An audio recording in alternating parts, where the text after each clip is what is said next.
Hello everyone, my name is Carlo Chekwas Victor and we'll be going into our section 2 of free Excel classes.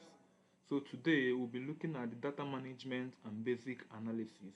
Our goal here is to learn about data structure, data cleaning and basic data analysis using Excel. Like we said in our last video, we are taking it basic so that it won't confuse any of our new users of Excel. So you are welcome. Today we'll be starting our learning with how to insert and how to delete rows and columns.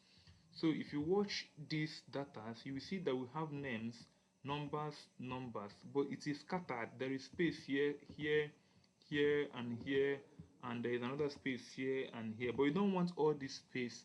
This data is supposed to be cleaned so that it will look organized. And what do you want to do? You want to delete the rows and the columns so that you have a clean data set. So to delete a row and column, you simply come to the row you want to delete. Let's say you want to delete this row because there is no value here, there is no value here, so 22 should not supposed to be here. You simply come here, you point your cursor to this row at the end here, it will change. It will be looking like this black arrow. Once you turn to that black arrow, you right click, then you use the delete function. Once you click the delete function, it will automatically delete it and push it up. The same thing here, you come to this place, you use right click, the delete, it will delete it. You see your table is looking neater. Then these two here, this one and this one, you don't need them.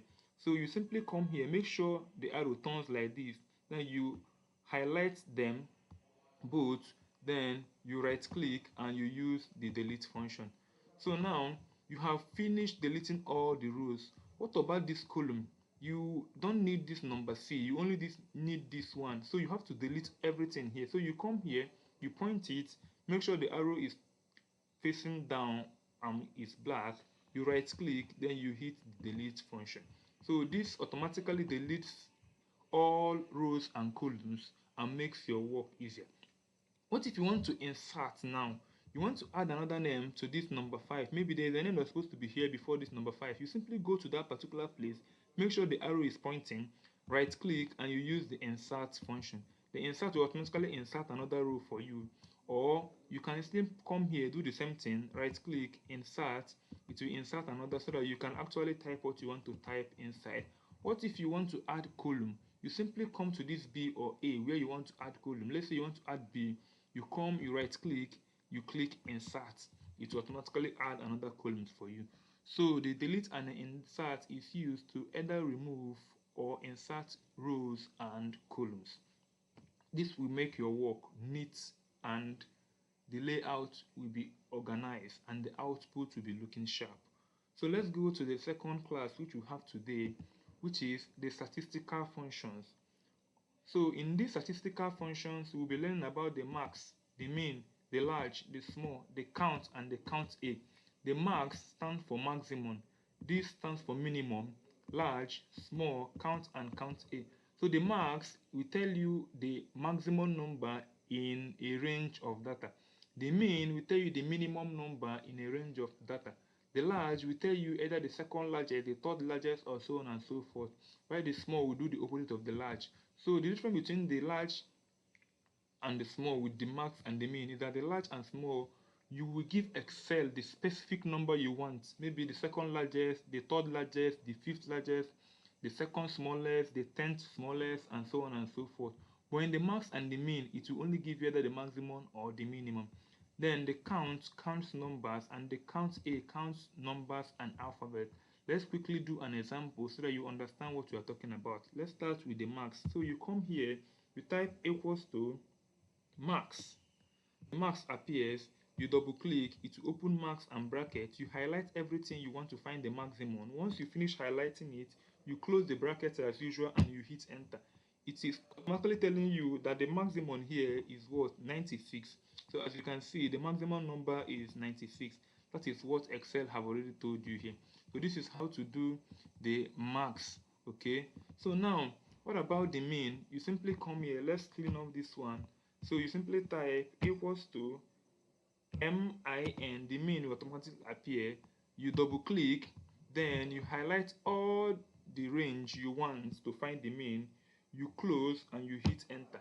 It automatically tells you that it is 11. So the minimum number in this data is 11.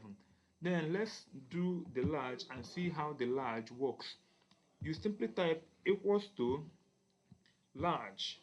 The large appears. You double click, then you select all the range you want to find the largest. This time around, you specify, do you want to find the second largest, third, fifth, and so on and so forth.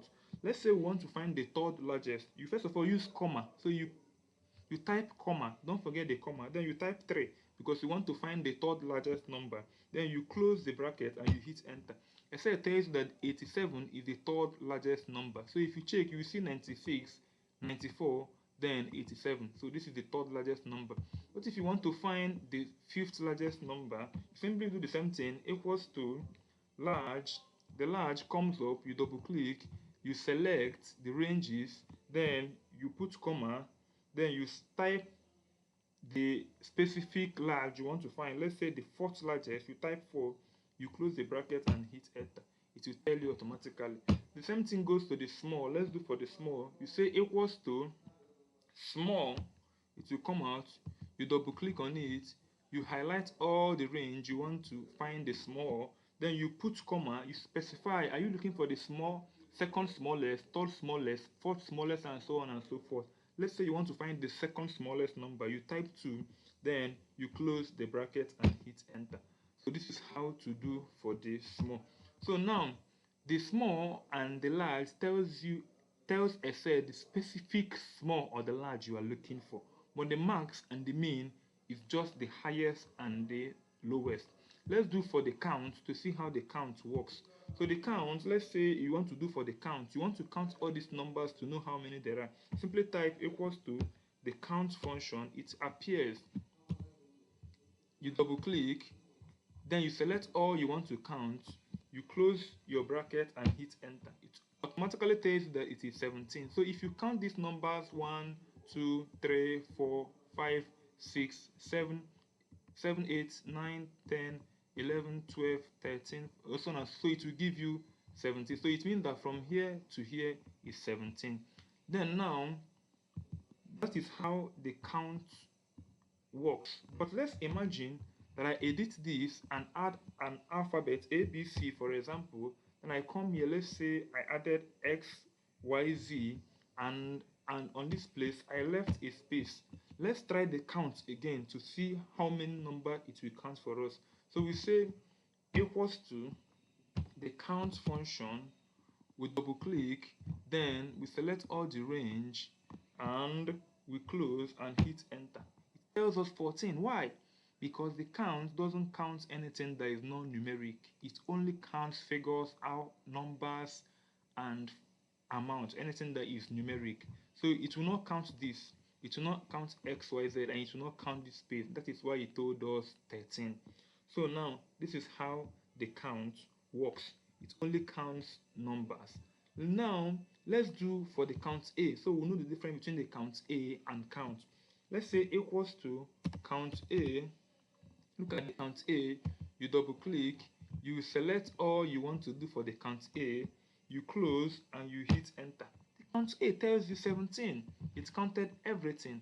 Now let's remove and edit some of the figures. Let's say here is A, B, C. The same thing we did the other one. Here is X, Y, Z, and here have a space. Let's use the count A again and see what happens. So you say equals to the count A, then we select all the range we want to do the count A, we close, we hit enter. It tells us 16. So what did the count A do? The count A will count everything, both numbers and alphabet, but it will not count this space. This is the only thing it omitted. So the difference between the count and the count A is that the count counts only numeric, while the count A counts numeric and alphabet. In fact, the A you see here stands for alphabet. So, but both of them doesn't count the space. This is how to use the statistical function, these basic max, mean, large, small, count, and count A. So let's quickly go to the next thing we have, which is to convert ranges to tables and use these tables to do basic sorting, filtering, and data validations. So we use this particular data set here to know how to do basic sorting and filtering using table. So what do? We want to make sure that these particular figures that we can sort them easily and do some filtering. So the first thing you need to do is to add tables to this. How do you add tables to this? You simply highlight all of them. Once you have highlighted all of them, you either use two methods, the long way or the short way. The long way is that you will go to this insert, then you look at this table, you click on it. I said we'll ask you, my table has headers. Is either you click this or you unclick. So if you unclick on it means that your table doesn't have headers, meaning that this student's name, ACC, and so on and so forth will not be displayed. But because your table have headers, you will check it, you click it good, then you say okay. So you see your table have turned to what? Your data have turned to a table. Then let me go back and assume that we want to use the shortcut. You simply highlight, then instead of going to that insert and clicking table, you simply click Ctrl T. When you click Ctrl T, look at Ctrl T. I know that you people know it, so let me just type it so that those that don't know. So you simply click Ctrl T. This is what you will click. So you highlight, you click Ctrl T. It will ask you the same question. You make sure this place is ticked good because your table have headers. But if your table doesn't have any heading, you can leave it. You click OK. So it turns your data into a table. So you now have a table, no longer a range. So now in this particular table, make sure if you want to change this color to a different color, you can simply do it, but make sure that your cursor is pointing in any of the data sets inside this table, anywhere at all. Just click anywhere, then come to this upper place. You will see this table 2 and table design. You click on the table design, it will appear. Then look at all these colors, you open it. So you can scroll down, you can change the color of your table. For anyone you touch, it will change the color of your table. For anyone you touch, it will change the color of your table. So you pick the color of your choice or you leave it the way it is. So now, after that, you can now do sorting here. If you see this drop down menu, this drop down menu here, this drop down menu here, this is what we use to do the basic sorting and filtering. Let's say we want to arrange this name in alphabetical order. We simply come to this student's name here. We use A to Z, then we click on it. It will arrange the name from A to Z. So you see, that is sorting and to filter. So now, let's say we want to see those that score the highest in ACC. You can also come here to say largest to smallest. It will turn. So it's telling you that this name scored 92. So what if you want to check a name, but you don't know the particular name again, but you know the alphabet that starts the name? You can simply come to this search button here in this filter test and type maybe B. It will show you all the names bearing B, so you can be able to see it. Or if you still want to go further, you can type E. It will show you all the names bearing BE. So if you want these two names to appear, you just click OK. You see only these two names. So this is how to do basic filtering. So now you can still also do this place. You want to uncheck and only see those that scored 50 and anything 50 and 51, 52, and so on and so forth. You check all the 51, 53, and 55. You click OK. So you will see all those that scored 50 something in this GST. So the GST is the only one that changed. So now this is how to do basic sorting and basic filtering. You can also check all of them back and click OK. So you can do anything you want to do. You can simply say sort Z to A. It will sort it in descending order, and you can search their names using this toolbar if there are plenty. So this is how you can sort a range of data, and this is how you can filter what you don't need out. Let's say you want to see only those that scored 90, 80 something. You just check those you want to see, you click OK. So you see only the names that score this range of data in that particular place. So this is how to do basic sorting and filtering using the table. You have other sorting and filtering, but for this basic one, you need to learn this one before we go further. So all you need to do is to make sure that you turn your range of data into a table. Then you can be able to filter and you can be able to sort inside this table. Next one we'll be going into is the descriptive statistics, whereby we will do the mean, median, and the mode. The mean, the median, and the mode. You remember the mean, and you remember the median and the mode. So we'll do the mean, how to find the mean in a range of data, how to find the median in a range of data, and the functions to use if you want to find the mode. So the first one is the mean. So we'll simply go to the mean immediately. The mean simply means average. If you remember, the mean is the average number. So you simply come here. So we use the same average that you know. You type equals to average, then you select the average, you select all those you want to do average for, you close it, and you hit enter. It automatically tells you the average. So this is how to find the mean. Then the mean is the same thing as the average. Then the next one, let's say we want to find the median. The median is the number in the middle when arranged sequentially. So now, let's say we have this range of numbers. Maybe we can even duplicate it and add more if you want. We can just add, maybe, let's say, and you can drag this table here. From here, if you want to add more, you can drag this table and drag it here. Let's say you can add 33, just a random figure, and so on and so forth. You can call this anything you want. You can call it ABC. So I just thought I want to teach you how you can drag this table. So you saw how I drag the table. You simply come to this end here. To this end here, you see this dot here. You keep your cursor and you can drag it as much as you can. You can continue to drag it down. So, and the other thing, another funny thing, and another good thing about the table, if you can move this your table around. If you want to move this table around, simply place your cursor at the end here. It will turn to this place. Then you can hold it and drag it to anywhere you want. So you can simply place it under. It will turn like this cross here. You can simply hold it and place it anywhere you want because it's not a table. That is the good thing about table. So now let's continue from where we stopped. So right now we want to do the median. Let's say we want to do the median for this GST. We simply come here and say equals to,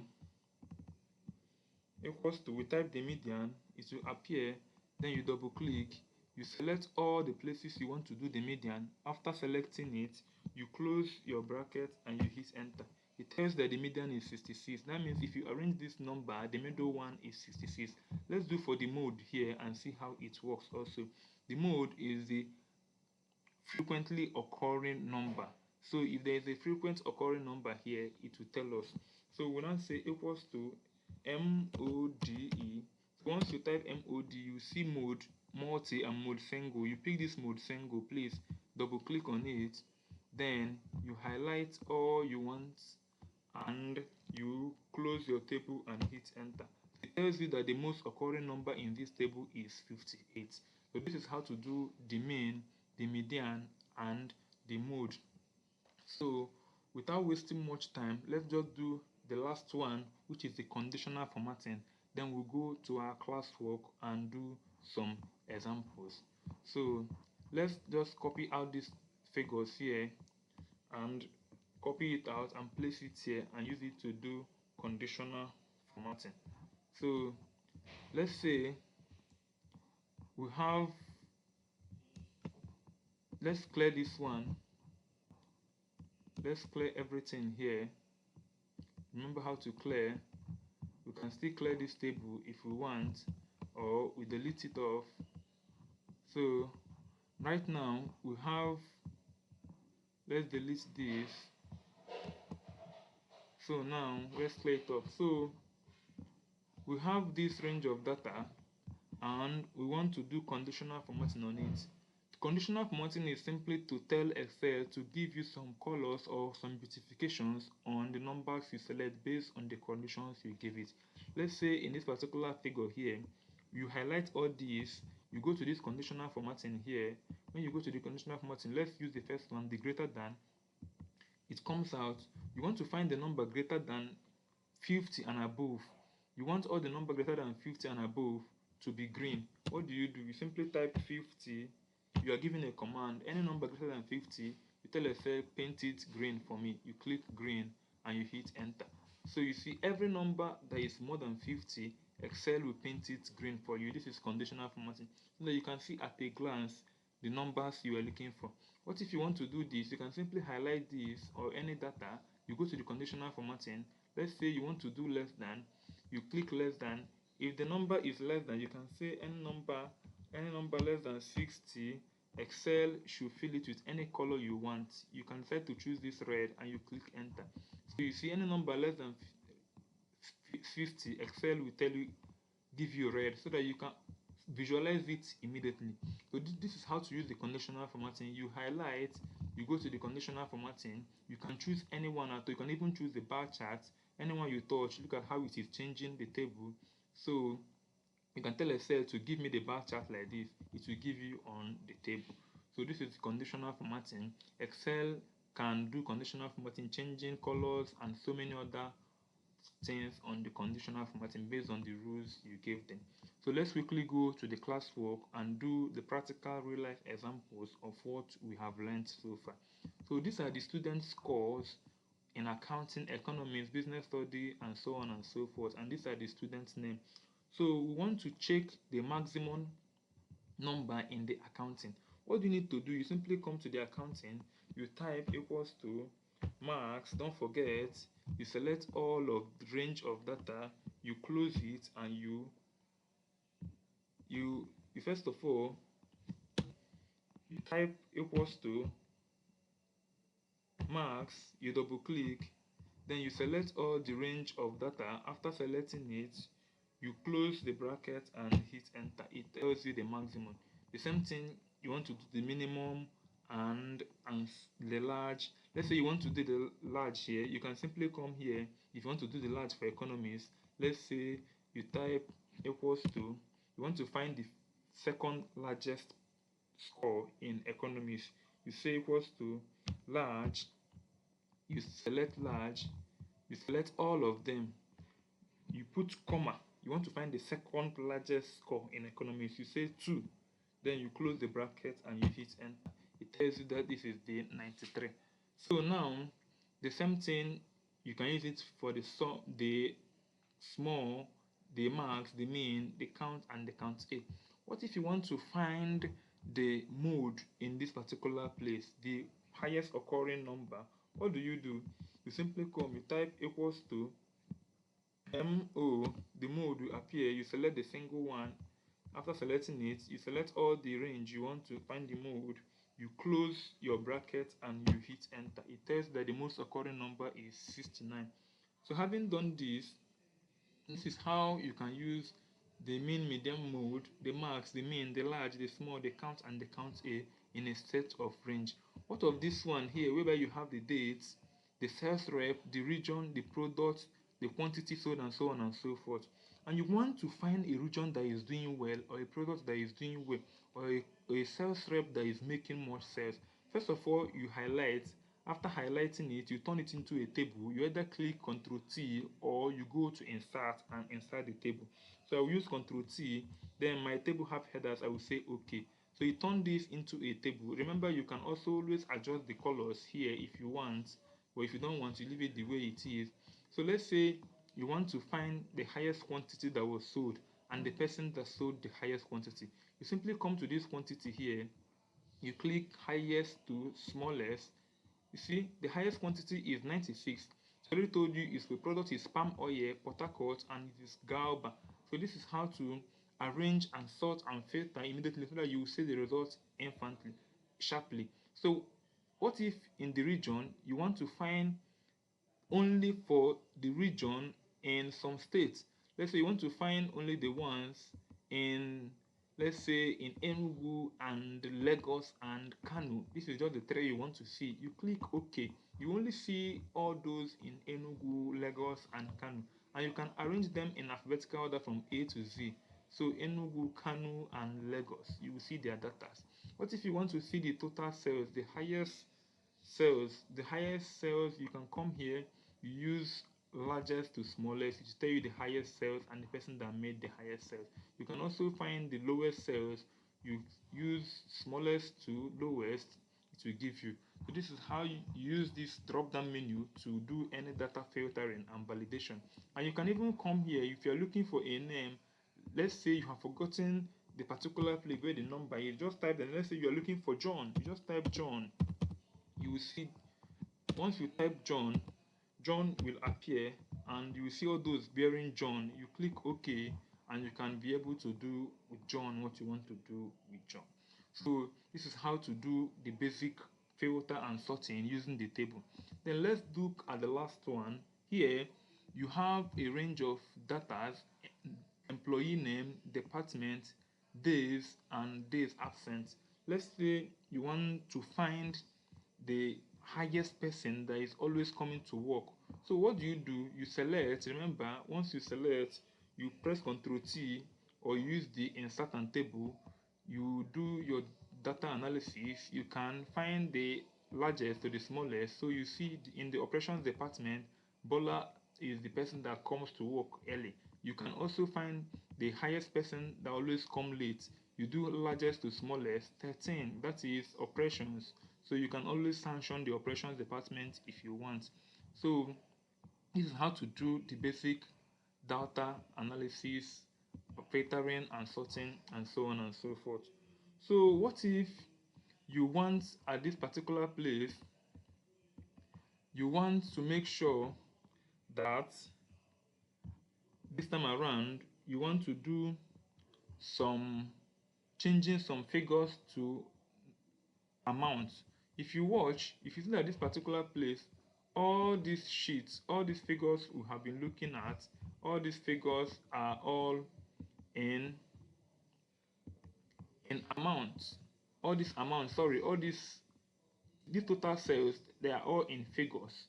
They are not in amounts. Let's say you want to change it to an amount. You simply come here, you highlight all of them. After highlighting all of them, you use this comma. You press the comma, it will turn to an amount. So it's looking like an amount now, 12,019. So what if you want to add your currency in front of these figures and you don't want it to just be only the figure like that? You simply highlight all of them. After highlighting them, you go to this accounting, you use the drop down menu, you select currency. You see it has turned it, but it is showing you dollar. What if your country doesn't use dollar? What do? You simply go to this dollar, you use the drop down menu, you select more accounting formats, then you come to this symbol, you select symbol, you scroll down. All these are different countries' currency. You continue to look for your currency. Let's say you are in Nigeria and look at different tribes in Nigeria and their currency. You simply select anyone that fits you, then you hit OK. So it automatically turns your numbers into a currency with your home currency logo attached to it. So this is how to do basic data structure and cleaning using Excel. So I thank you for watching this video so far, and I hope it has helped you, and I hope you have learned one or two things in Excel. Excel is easy and it should not be a nightmare to you. So what I always advise is that you make sure you practice every day, practice Excel every day, dedicate time, be consistent. It's only through consistency that you can gain perfection in anything you are doing. Continue to practice until you master the act of Excel. Thank you very much. I will see you again in our section 3. Do have a wonderful day. Goodbye.